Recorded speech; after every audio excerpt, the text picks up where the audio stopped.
Alright guys, the Amber series continues, and I'm talking about Amber Fougere fragrances today. So basically barbershop fragrances with an amber backbone. Is this a style you like? This is part 3 of the Amber series I started, and if you want to find out about the Amber Fougere fragrances, then please stay tuned.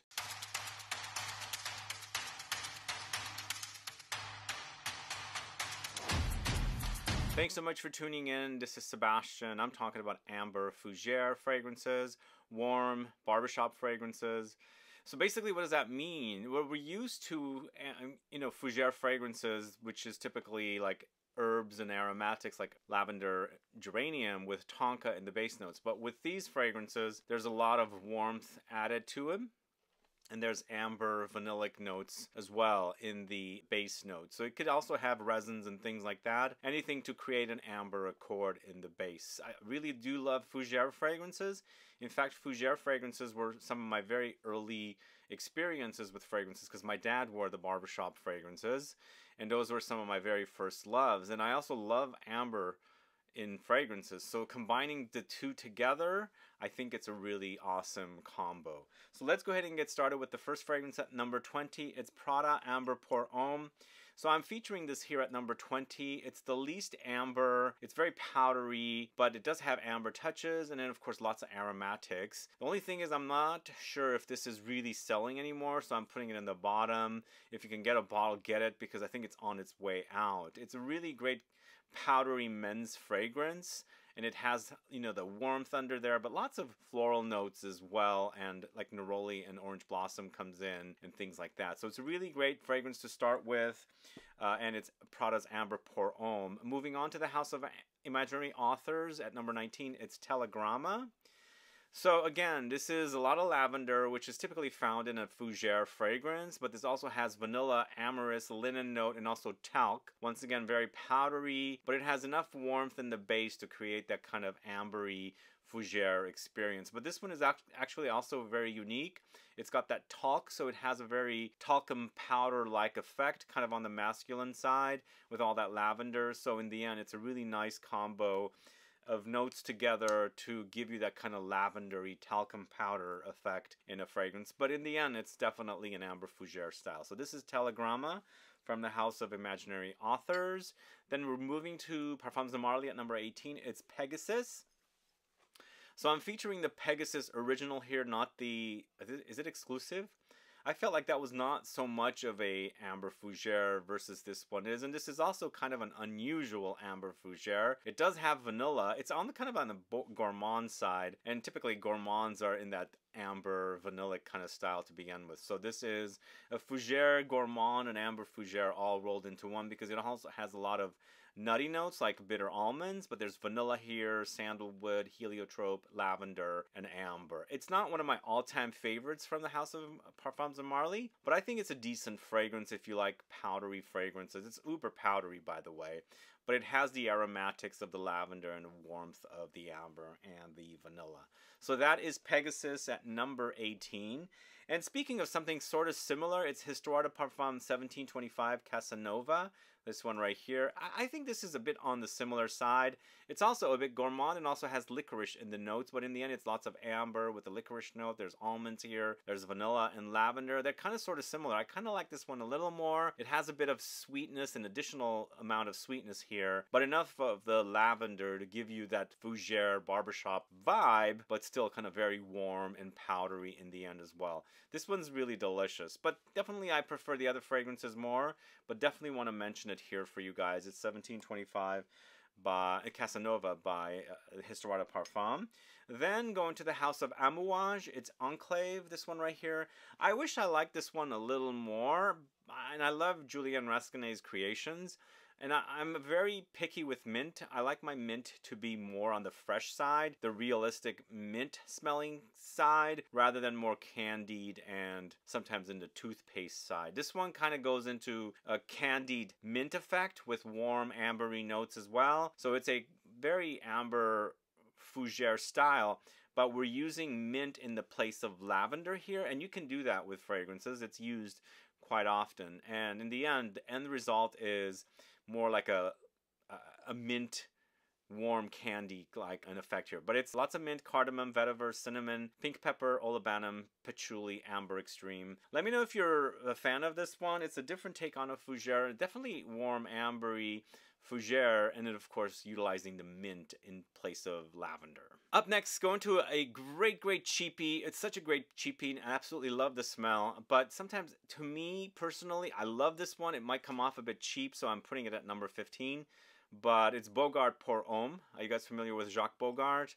This is a really great amber fougere. Lots of warmth here and lots of aromatics as well. And Tonka is king. Typically in fougere fragrances, Tonka or coumarin is in the base notes.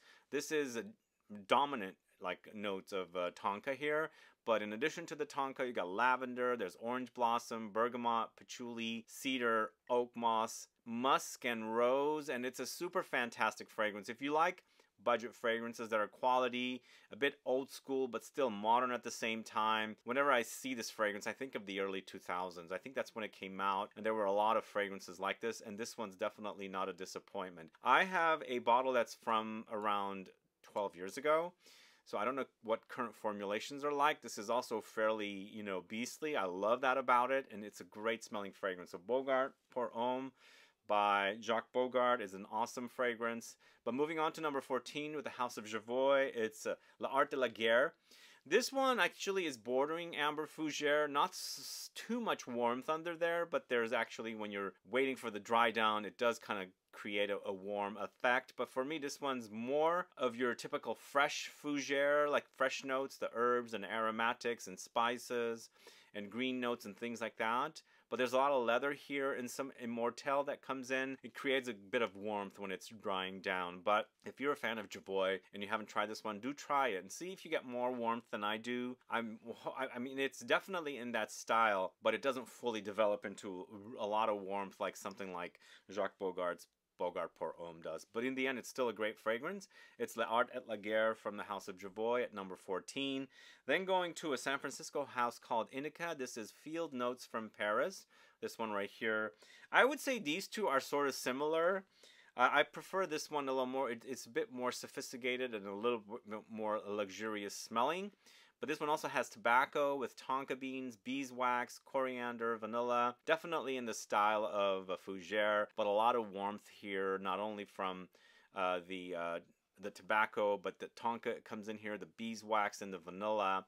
And I feel like there's some aromatics in here like lavender, because it totally smells like there's lavender in here, even though I haven't mentioned it. But for me, when I'm wearing it, there's a bit of a lavendery effect happening. That's what's giving me that kind of a warm amber fougere experience. So it's Field Notes from Paris from the House of Indica. Let me know if you're familiar with that one. But next, moving on to the House of Eight and Bob, it's Egypt, this one right here. Egypt is definitely a really great fragrance. In fact, this might be my favorite fragrance from Eight and Bob. Let me know if you're familiar with this house and if you're a fan of the fragrances here. I don't know what this has anything to do with Egypt, but I love the way it smells. It's lavender, nutmeg, patchouli, cardamom, sandalwood, oak moss. Definitely very warm and spicy, and of course ambery and aromatic at the same time. It's a very classy fragrance. I really love it. And I don't know how true the story of this house is, but again, this is definitely my favorite. It's a solid release. It's classy. It's masculine. A lot of aromatics to go into the total masculine side. And then, of course, enough warmth to give you a bit of a unisex touch there. Eight and Bob, Egypt, wonderful offering from the House of Eight and Bob. Let me know if you're familiar with that one. The thing I forgot to mention at the beginning of the video, this list might lean masculine, because fougères are typically men's fragrances, but in the modern days, they are definitely making unisex fougères now. So if you are a woman and you're watching this list, are you a fan of these style of fragrances? Let me know. Put a comment down below. So next up, going to the House of Le Galion. It's special for gentlemen, this one right here. So unfortunately, I feel like this fragrance has gotten reformulated. This version that I have, it is not smelling like the original version. Still reminds me of it, but something's different about it. But when I first wore this like 12 years ago, I absolutely loved it. It smelled so amazing. It was so beefy and intense, and I really loved the way it smells. It's an old school style with modern touches, and it's lavender with a Papanax. There's oak moss and vanilla. So the Papanax is a resin. It's a sweet resin mixed in with the vanilla. It creates the ambery sweetness, and of course it's got the oak moss, which is typically found in fougères, and the lavender. Really, really great fragrance. the sad thing is something's different about it that is rubbing me a little bit in the wrong way, but I absolutely love the fragrance. Let me know if you're familiar with Special for Gentlemen. That's at number 11. Next, going to the house of Parfums Dusita, it's Isara, this one right here. And in this fragrance, they're not using lavender once again. Lavender is like your typical fougere note, but you can replace it with other aromatics. In this case, it's clary sage. So it's got tobacco, clary sage, pine, coumarin. Coumarin's, it's actually a molecule removed from the tonka bean note. So basically, coumarin is that, and it's typically found in a fougere in the base notes or tonka beans themselves. But this also has some ambery touches in the base notes along with other woods. So for me, it's a very autumn-like experience with a warm ambery glow, and the tobacco comes in, and also the clary sage for the aromatic fougere touches. It's a fantastic fragrance, one of the best from this house, and this is one of the masculine leaning offerings, but I feel like it's got a nice balance of aromatics, tobacco with that kind of warmth that's running throughout the fragrance to give you a nice balance of something unisex. Isara from the house of Parfums Dusita, let me know if you're familiar with that one. And then next, going to the house of Cartier, it's Pacha de Cartier Parfum.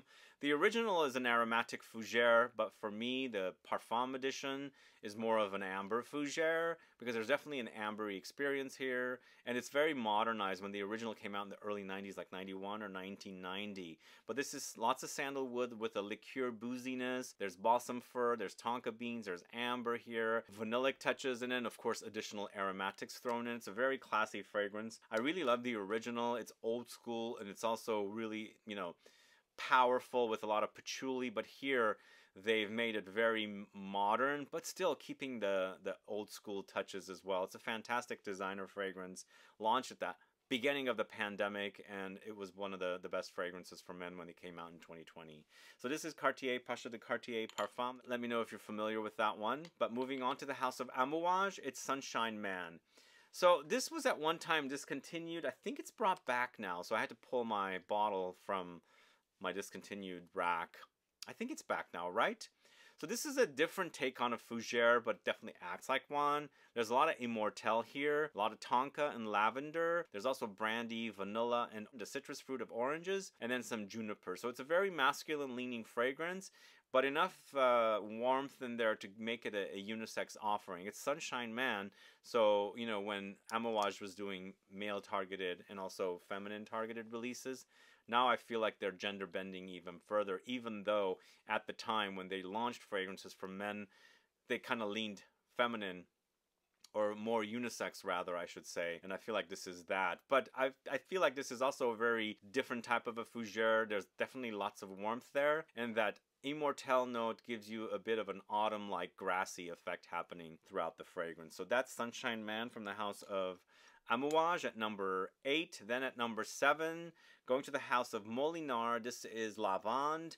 This was at one time a budget alternative to Tom Ford's Lavender Extreme. It does have similarities, and they're not identical, but a really great fragrance this is. Wonderful offering. It's lavender, clary sage, there's vanilla here, there's benzoin and tonka beans, and a wonderful, warm, spicy, aromatic, unisex offering for a amber fougere fragrance. Still, definitely is a great fragrance, and you know, I love the way it smells. And when I first experienced this, and I had already experienced the Tom Ford, I thought, wow, this is a great alternative to that Tom Ford Lavender Extreme, which was so expensive. And this had actually come out way before the Tom Ford Lavender Extreme. Lavender Extreme is discontinued, but we still have Lavande from Molinard. And I think if you're missing Lavender Extreme, you can totally replace that with a Molinard's Lavande. Let me know if you're a fan of Lavande. Let me know if you're a fan of Molinard. And if you ever make it to Grasse or Aise, go to the Molinard store or the museum. It's a great place to visit. So up next, going to the house of Guerlain. This is Heritage. I am actually putting this in this series of videos, or in this particular video, I should say. To me, this acts like a, you know, warm amber fougere, and just like the JOVOY, maybe not full-on ambery, but for me, when I wear it, it does warm up and becomes ambery in the dry down. But up top, we've got aromatics, spices, and, you know, earthy notes as well. There's a lot of woods here, but I find that this Heritage is definitely one of my all-time favorite men's signature collection fragrances from the house. And I'm hoping and praying that there would be a parfum edition of this one, just like they came out with Habit Rouge and Vetiver and L'Homme Ideal. Next up is this, and then also L'Instant for men. I hope they come up with parfums. But again, this is a really, really awesome offering from the House of Guerlain. One of the best fragrances for men. I just love the way it smells. Lots of aromatics, woods, spices, and of course some warmth in the base notes as well. And speaking of heritage, this to me is kind of sort of similar to heritage. This is Raja Parfums Danger Pour Homme Parfum and Pour Homme Parfum Cologne, I think that's what it is.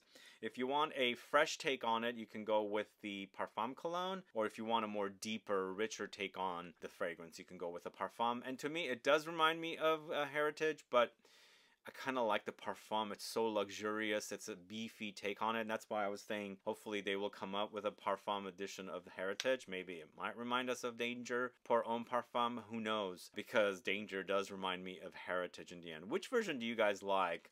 Do you like Raja's Parfum Pour Homme, or do you like Heritage, the original from Guerlain? Let me know. They do remind me of one another. They're not identical, of course, and I feel like they're all really great masculine fragrances that are in the style of Amber Fougere. But moving on to number 4, one of my all-time favorite fragrances.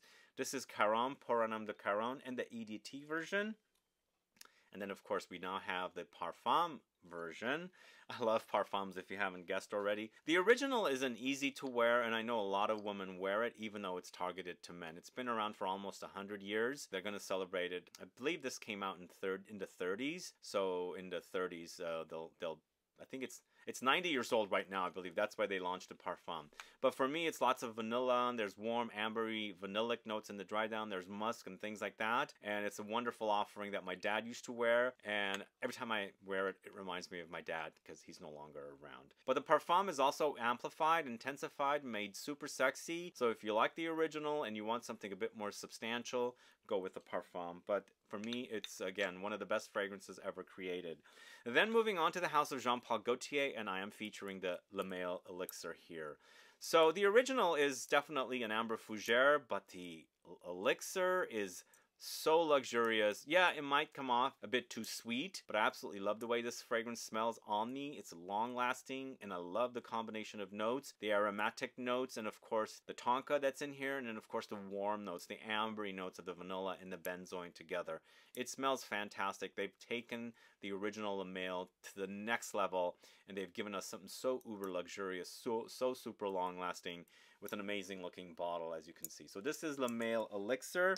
That's at number 3. So at number 2, we're going to the House of Xerjoff. It's Naxos, this one right here. Are you familiar with Naxos? Yeah, Naxos is definitely one of the best fragrances. In this case, we also have tobacco. I think this is definitely one of the top 5 most popular fragrances from the House of Xerjoff. But it's got citrus touches, but of course lots of lavender here. There's cinnamon, there's honey, there's cashmere, there's tobacco leaf, and of course tonka beans. It's definitely giving you that kind of pure Havana-like vibe, but this is more aromatic, more lavendery in versus the pure Havana from Mugler, which didn't really have the lavender.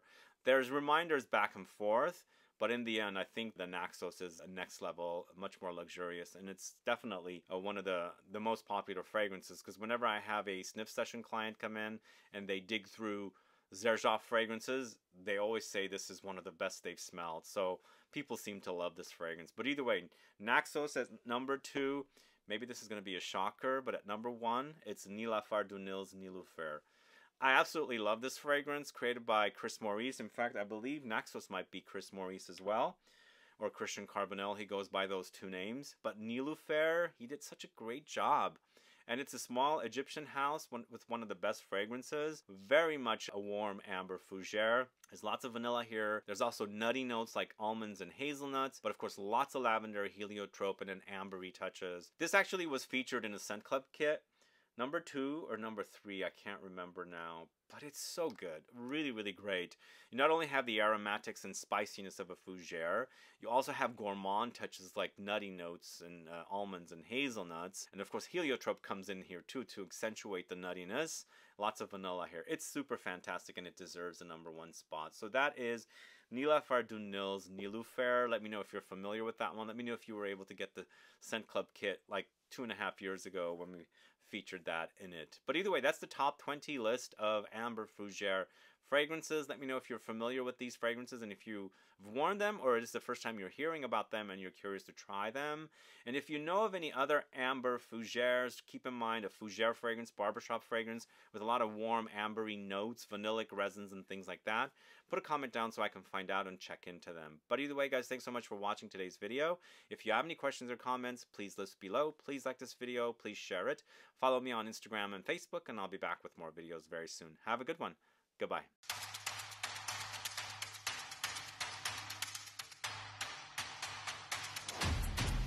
So a couple more fragrances for you guys.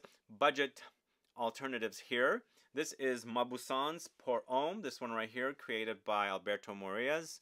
In the end, it's a very warm, spicy, and also aromatic Fougere, Amber Fougere fragrance. There's lots of vanilla here. There's lavender. There's also warm spices like cinnamon. And of course, it settles to a sandalwoody, creamy base of sandalwood, and of course, with earthy touches of patchouli.